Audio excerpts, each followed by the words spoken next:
ஹரே கிருஷ்ணா.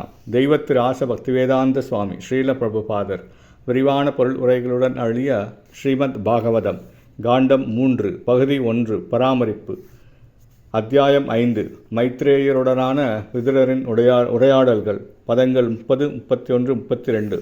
30ஆம் பதம். அகம் தத்வாத் விகிர்வாணான் மனோ வைகாரிகாத் அபூத் வைகாரிகாச்ச ஏ தேவா அர்த்தா பிவ்யஞனம் யத. மொழிபெயர்ப்பு. பொய் அகங்காரம் சத்வகுணத்துடன் கலப்பதால் மனமாக உருமாற்றப்படுகிறது. ஜட உலகை ஆளும் தேவர்களும் கூட பொய் அகங்காரம் மற்றும் சத்வகுணம் ஆகியவற்றின் சேர்க்கையிலிருந்துதான் உண்டாகின்றனர். பொருளுரை. வெவ்வேறு ஜட இயற்கை குணங்களுடன் கலக்கும் பொய் அகங்காரம்தான் ஜட உலகில் உள்ள எல்லா பொருட்களுக்கும் மூலமாகும். 31ஆம் பதம். தைஜசானீந்திரியாணி ஏவ ஞான கர்ம மயானிச்ச. மொழிபெயர்ப்பு. புலன்கள் பொய் அகங்காரத்தினால் ஆளப்படும் ரஜோகுணத்திலிருந்து உற்பத்தியானவை என்பதில் சந்தேகமில்லை.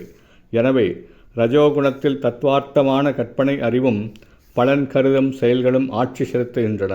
பொருளுரை. பொய் அகங்காரத்தின் முக்கிய காரியம் நாஸ்திகமாகும். தான் நித்தியமாக பரமபுருஷனுக்கு கீழ்ப்படிந்துள்ள அவரது பின்னப்பகுதி என்பதை மறந்து சுதந்திரமாக மகிழ்ச்சியடைய விரும்பும் ஜீவன் இரு வழிகளில் செயற்படுகிறான். முதலில் அவன் சுய லாபத்திற்காக அல்லது புலன் நுகர்வுக்காக பலனை எதிர்பார்த்து செயற்படுகிறான். நீண்டகாலமாக பலன் கருதும் செயலில் ஈடுபட்டு களைப்படைந்த பின் அவன் மனோதத்துவ கற்பனையாளனாக மாறி தான் கடவுளுக்குச் சமமான நிலையில் இருப்பதாக நினைக்கிறான். பகவானுடன் ஒன்றாகி விடுவதென்னும் தவறான இந்த எண்ணம்தான் மாயாசக்தியால் விரிக்கப்படும் கடைசி வலையாகும்.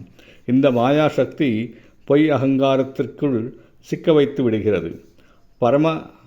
பரபிரம்மத்தை பற்றிய தத்துவார்த்தமான கற்பனைகளை விட்டுவிடுவதுதான் பொய் அகங்காரத்திலிருந்து விடுபடுவதற்குரிய மிகச்சிறந்த வழியாகும்.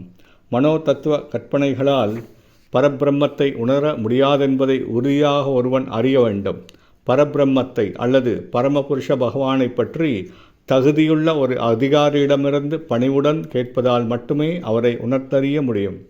இத்தகைய அதிகாரி ஸ்ரீமத் பாகவதத்தில் குறிப்பிடப்பட்டுள்ள 12 மகா ஜனங்களின் ஒரு பிரதிநிதி ஆவார்.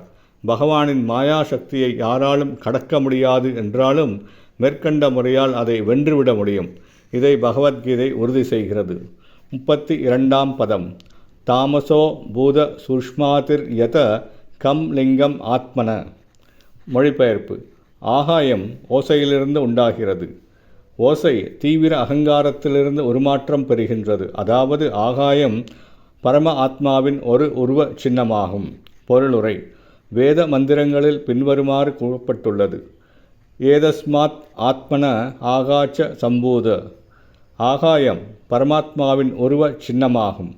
தமோ மற்றும் ரஜோ குண அகங்காரத்தை பெற்றுள்ளவர்களால் பரமபுருஷரை அறிய முடியாது. அவர்களுக்கு ஆகாயம் பரமாத்மாவை பிரதிநிதிக்கும் உருவ சின்னமாக இருக்கிறது. ஹரே கிருஷ்ணா.